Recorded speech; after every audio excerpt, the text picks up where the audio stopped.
Good day everyone! Welcome to my channel. This is Hot Sports Balita.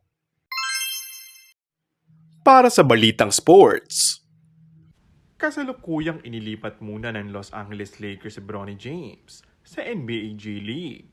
Ito ay matapos makasama ng Lakers ang anak ni LeBron sa ilang nakaraang laro. The Lakers today assigned Bronny James to their NBA G League affiliate, the Team South Bay, ayon kay Shams Charania ng ESPN.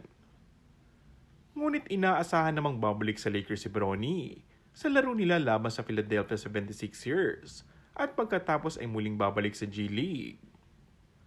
Dagdag pa ni Charania, ang plano sa ngayon ay maglaro lang si Bronny sa home games ng South Bay.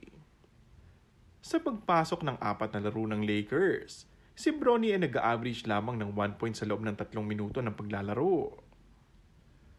Samantala, nagbahagi ng mga reaksyon ng mga tagahanga matapos makakuha ng direktang mga shot si Giannis Antetokounmpo sa coaching staff ng Milwaukee Bucks na pinamumunuan ni Doc Rivers noong linggo.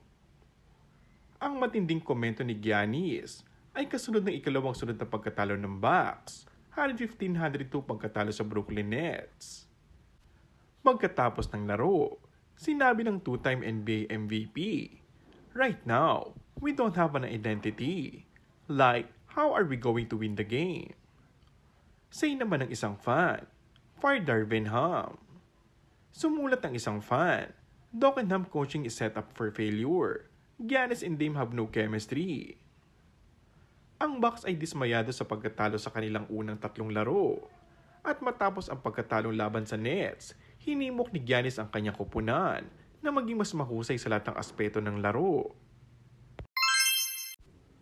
And that's all for our today's video. Kung bago ka lang sa aking channel ay mag-subscribe at pindutin na rin ang notification bell. Maraming salamat!